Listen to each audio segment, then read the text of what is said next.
बिस्मिल्लाहिर्रहमानिर्रहीम, अस्सलाम वालेकुम। आज के दिन हम बात करने वाले हैं केमिकल इक्विलिब्रियम के बारे में। केमिकल इक्विलिब्रियम चैप्टर है, उसके बारे में हम बात करेंगे।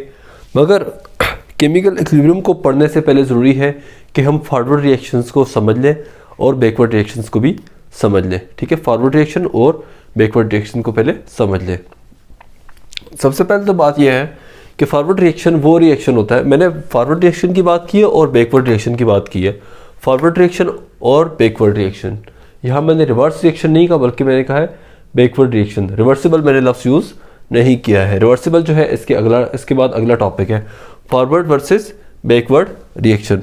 फॉरवर्ड रिएक्शन वो रिएक्शन होता है जिसमें आपके पास रिएक्टेंट्स जो हैं, रिएक्टेंट्स प्रोडक्ट्स में कन्वर्ट होते हैं। ठीक है, रिएक्टेंट्स प्रोडक्ट्स में कन्वर्ट होते हैं। ठीक है, और बैकवर्ड रिएक्शन वो रिएक्शन होता है जिसमें आपके पास जो प्रोडक्ट्स हैं वो रिएक्टेंट्स में कन्वर्ट होते हैं। ठीक है, अगर इन दोनों इक्वेशन को मिला के लिखा जाए तो इस तरह से हम लिख सकते हैं कि reactants are being converted into products and products are being converted into reactants. Okay, ये हमारे पास है प्रोडक्ट्स। ठीक है, और ये हमारे पास है रिएक्टेंट्स। ठीक है, ये हमारे पास प्रोडक्ट्स हैं, ये हमारे पास रिएक्टेंट्स है। अच्छा, अब प्रोडक्ट्स जो है ये रिएक्टेंट्स में कन्वर्ट हो रहे होते हैं, रिएक्टेंट्स प्रोडक्ट में कन्वर्ट होते हैं और प्रोडक्ट्स रिएक्टेंट्स में कन्वर्ट होते हैं। ये एक अलग टॉपिक है, इसको मैं अगले वीडियो में डिस्कस करूंगा, डिस्क्राइब करूंगा। ठीक है, बेसिक जो हमारा फोकस है वो इस पे है कि फॉरवर्ड रिएक्शन ये होता है जिसमें रिएक्टेंट्स प्रोडक्ट में कन्वर्ट हो रहे हैं और प्रोडक्ट्स रिएक्टेंट्स में कन्वर्ट हो रहे हैं। अगर हम इनको कंबाइन करके लिखें तो इस तरह लिखेंगे। अगर मैं इसकी एग्जांपल डिस्कस करूं तो मैं आपके सामने इसकी एग्जांपल लिख सकता हूं N2 + 3H2। ठीक है, फॉर्मेशन ऑफ अमोनिया इसकी एक मिसाल है 2NH3। सही, अमोनिया, इसमें क्या हो रहा है कि नाइट्रोजन का एक मालिक्यूल हाइड्रोजन के 3 मालिक्यूल से रिएक्शन कर रहा है। ठीक है, और बन रहा है 2NH3, अमोनिया बन रहा है। ठीक है, और उसके बाद क्या हो रहा है कि अमोनिया जो है वो एट द सेम टाइम उसी कंडीशन में, उसी जगह पे, उसी बर्तन के अंदर वो अमोनिया जो है साथ में नाइट्रोजन और हाइड्रोजन के अंदर कन्वर्ट हो रहा है। ठीक है, यानी इसमें एक चीज़ क्या है, एट सेम कंडीशन, यानी उसी कंडीशन के ऊपर, उसी कंडीशन में और उसी टाइम पे अमोनिया जो है वो दोबारा किस में कन्वर्ट हो रहा है, प्रोडक्ट्स जो है वो रिएक्टेंट्स में कन्वर्ट हो रही हैं। ठीक है, आप कंफ्यूज मत होइएगा, मैं अभी एक रिएक्शन लिख रहा हूँ और आपने मुझे बताना है कि क्या वो रिएक्शन जो है रिएक्टेंट्स वो फॉरवर्ड और रिवर्स रिएक्शन की, फॉरवर्ड और बैकवर्ड रिएक्शन के ऊपर, बैकवर्ड रिएक्शन के रिएक्शन के ऊपर अप्लाई होता है कि नहीं होता। ठीक है, ये एग्जांपल नीचे लिखी रहेगी, मैं ऊपर एक रिएक्शन आपको लिख के दिखाता हूँ। ठीक है, रिएक्शन है आपके पास H2 + O2 gives us 2H2O।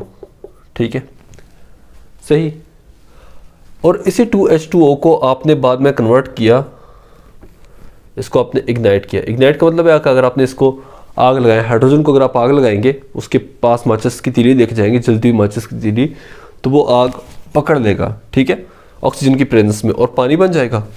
और अगर इसी पानी को आप क्या करें, इसका इलेक्ट्रोलिसिस करें, तो आपके पास बनेगा H2 + O2, 2H2 + O2।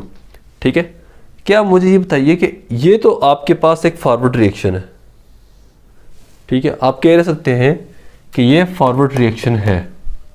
ठीक है, फॉरवर्ड रिएक्शन में क्या हो रहा है, रिएक्टेंट्स प्रोडक्ट्स बन रही हैं। ठीक है, मगर प्रोडक्ट्स जो है बाद में क्या हो रही है, रिएक्टेंट्स में कन्वर्ट हो रही हैं।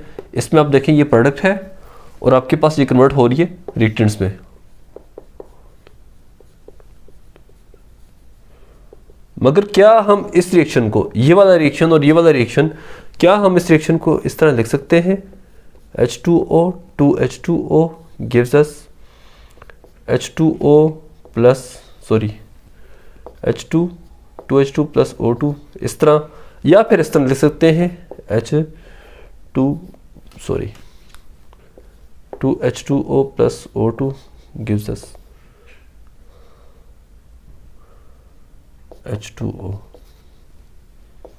ठीक है, यानी ये फॉरवर्ड डायरेक्शन में जा रहा है और ये बैकवर्ड डायरेक्शन में जा रहा है, ये फॉरवर्ड डायरेक्शन में जा रहा है और ये बैकवर्ड डायरेक्शन में जा रहा है। क्या हम इनको इस तरह से लिख सकते हैं, यानी इन दोनों को कंबाइन करके लिख सकते हैं? देखिए ये है इग्निशन पे, यहाँ पे आप इग्नाइट करें, यहाँ पे आप इलेक्ट्रोलिसिस करें, उसके अंदर बाकायदा इलेक्ट्रोड उसमें से बिजली गुजार रहे हैं, यानी आप कंडीशन को चेंज करें ना। इट्स सेम कंडीशन मैंने यहाँ पे, ये है टर्म जो है, ये टर्म यूज़ होती है फॉरवर्ड डायरेक्शन की और वर्सेस बैकवर्ड डायरेक्शन, यानी वो डायरेक्शन जो फॉरवर्ड डायरेक्शन में भी चलते हैं, बैकवर्ड डायरेक्शन में भी चलते हैं, उनको आप इस तरह के साइन से लिख सकते हैं। शर्त ये है कि आपके पास कंडीशन सेम होनी चाहिए। यहाँ पे आप क्या करें भाई, पानी जो है, हाइड्रोजन जो है वो ऑक्सीजन से ऐड करके पानी बना रही है, यहाँ जो पानी है वो टूट कर हाइड्रोजन और ऑक्सीजन में कन्वर्ट हो रहा है, मगर आप क्या करें, रिएक्शन की कंडीशन को चेंज करें। At the same time at the same condition जो है वो काम नहीं हो रहा, तो आप इन दोनों रिएक्शंस को कभी भी इस तरह नहीं लिख सकते, गलत है। क्योंकि कभी भी पानी जो है, पानी से ऑक्सीजन, आपको पता है ना, कभी पानी से ऑक्सीजन प्रोड्यूस नहीं हो रहा होता। एक वक्त में एक काम होगा, या फिर पानी से या फिर ऑक्सीजन से पानी बनेगा, ऑक्सीजन और हाइड्रोजन से पानी बनेगा, या फिर पानी से आपके पास जो है ऑक्सीजन और हाइड्रोजन बनेगी। दोनों का प्रोसेस एक टाइम में नहीं हो सकते, बट जो यहाँ पे प्रोसेस हो रहा है ये एक ही टाइम पे हो रहा है, यानी ये बात समझना आपके लिए बहुत ज़रूरी है। मैं दोबारा से रिकॉल कर देता हूँ, मैंने शायद बात को थोड़ा कॉम्प्लिकेटेड कर दिया है आपके लेवल के लिए, मैं थोड़ा सा बात को आसान कर देता हूँ आपके लिए। मैंने कहा कि N2+3H2 आपके पास रिएक्ट करते हैं, प्रोडक्ट्स बनती है आपके पास 2NH3, ठीक है, ये आपके पास प्रोडक्ट बन गई, ठीक है। At the same time product क्या करती है, रिएक्टेंट्स पे कन्वर्ट हो जाती है, ये आपका रिवर्सिबल रिएक्शन होगा। मैंने बैकवर्ड रिएक्शन की बात की थी, रिवर्सिबल रिएक्शन की बात नहीं की थी। मैंने कहा ये आप इसको इस तरह से लिख सकते हैं, अगर ये at the same time at the same condition ये रिएक्शन हो रहा है तो आप इसको इस तरह की फॉर्म में लिख सकते हैं, ठीक है।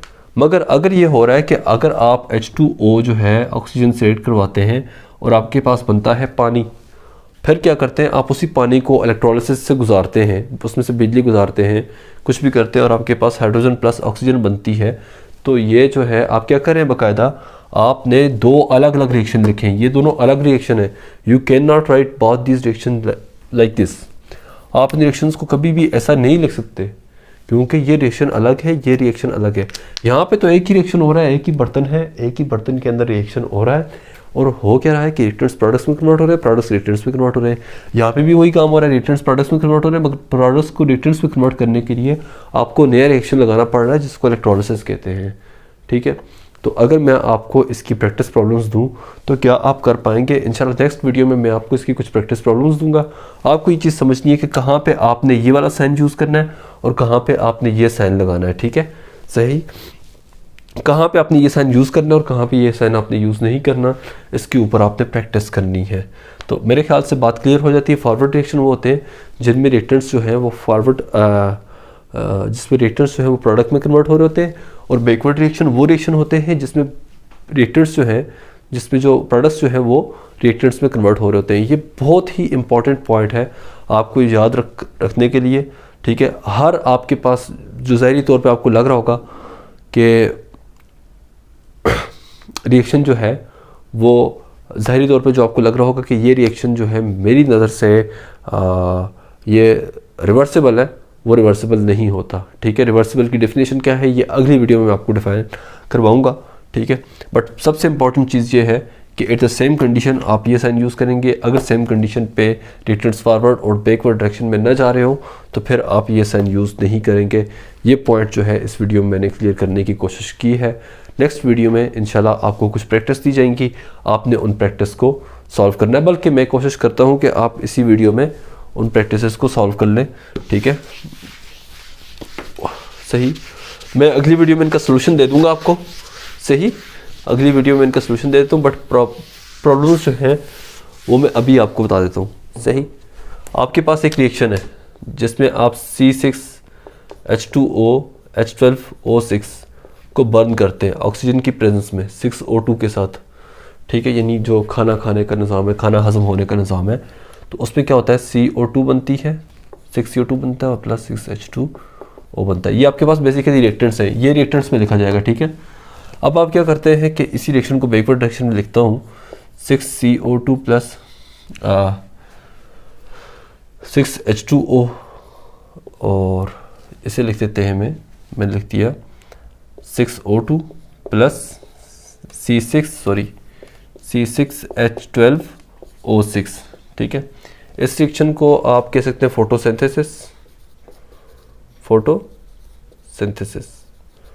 और इस रिएक्शन को आप कह सकते हैं respiration.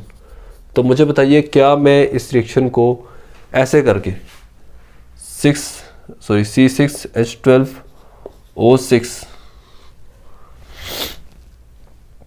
Plus 6O2 gives us 6O2 plus C6H12O6, क्या मैं इस रिएक्शन को ऐसे लिख सकता हूँ कि नहीं लिख सकता, ये आपने मुझे बताना है, ठीक है। एक रिएक्शन जो है मैंने फोटोसिंथेसिस रेस्पिरेशन का लिखा है, एक रिएक्शन जो है मैंने फोटोसिंथेसिस का लिखा है, क्या मैं इनको इस तरह से लिख सकता हूँ कि नहीं। ये मैं इसलिए बता रहा हूँ क्योंकि ये बहुत इंपॉर्टेंट है, कंसेप्चुअल है, ठीक है। एग्जामिनेशन पॉइंट ऑफ व्यू से नहीं है, बट आपने मुझे ये बताना है कि ये कंसेप्चुअल चीज़ है, बहुत इंपॉर्टेंट चीज़ है, ठीक है। तो क्या मैं इनको इस तरह लिख सकता हूँ कि नहीं। एक और रिएक्शन जो है मैं आगे लिखना चाहूँगा, वो रिएक्शन मेरे पास कुछ इस तरह से है।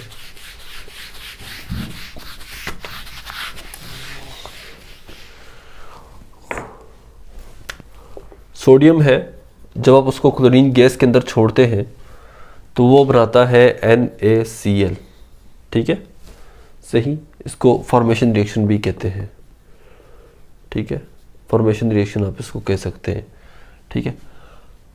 अब होता ये है कि ये, चले मैं इसको सॉलिड लिख देता हूँ, ये गैस होती है और ये आपके पास सॉलिड बनता है। दूसरे रिएक्शन में क्या होगा, आपके पास NaCl था, आपने इसको लिक्विड किया, ठीक है, और इसमें से बिजली गुजारी, यानी इसका इलेक्ट्रोलिसिस किया, ठीक है, बिजली गुजारी, और आपके पास बना Na solid, sodium solid form में, और क्लोरीन गैस आपके पास बनती है। मुझे बताइए, क्या इस रिएक्शन को हम इस तरह से लिख सकते हैं, Na plus Cl gives us, क्या हम इसे इस तरह से इस फॉर्म में लिख सकते हैं कि नहीं, ये आपने मुझे बताना है। ये दो आपको मैंने प्रॉब्लम्स दी हैं, आपने मुझे ये सॉल्व करके देनी है, ठीक है। आप कमेंट कर सकते हैं, आप मुझे ईमेल भी कर सकते हैं, मैं ईमेल मेंशन कर दूंगा अपनी, ठीक है। और इंशाल्लाह अगली वीडियो में हम इसके सॉल्यूशंस करेंगे। Thank you so much.